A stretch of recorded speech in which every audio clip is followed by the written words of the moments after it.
They're asking us to determine if our graph is 1-to-1 and then draw its inverse.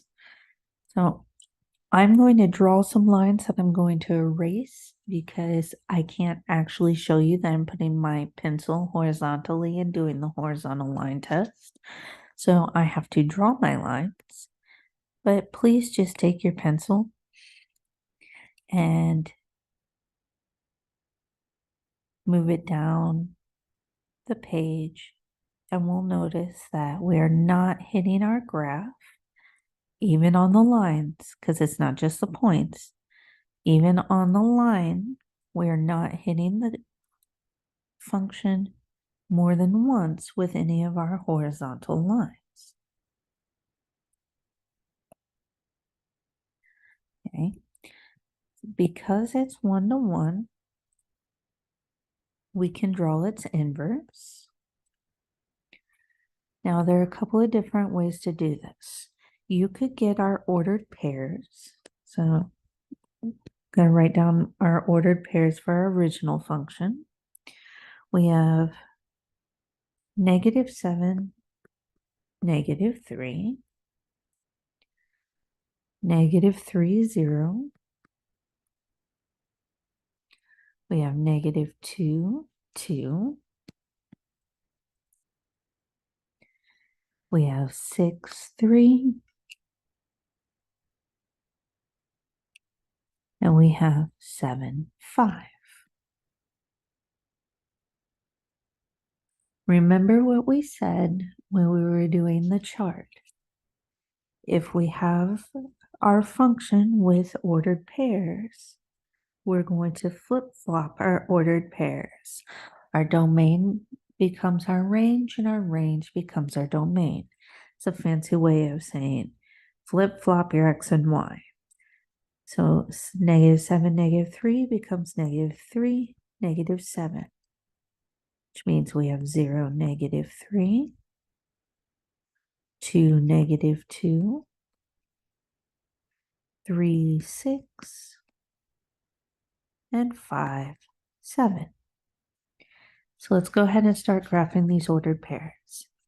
We have -3, oops, -7, goes off the graph here.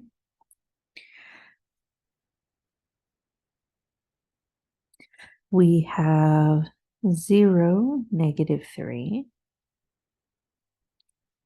We have 2, -2. We have 3, 6. And we have 5, 7. And then we need to connect the ordered pairs in the order that they were found. So we're going to connect them with straight lines. Well, try to be relatively straight. Mine are a little wonky. Okay. But notice it's like somebody just folded this over on itself.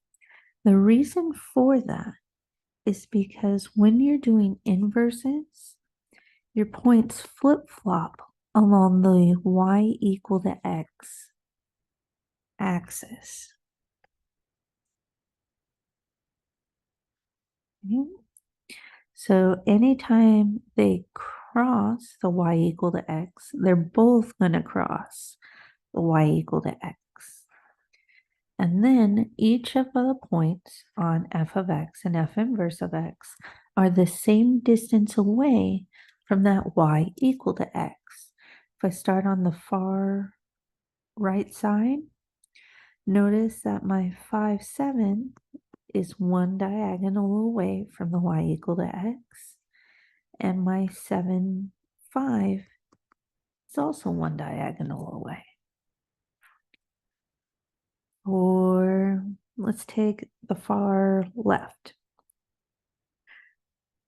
My ordered pair -7, -3 is 1, 2 diagonals away. And my ordered pair negative, where am I? -3, -7 is also 2 diagonals away. So that is another way that you could do these. where you have to draw the y equal to x and you just flip-flop by counting. But most students find that just making the ordered pair list and then flip-flopping works the best for them.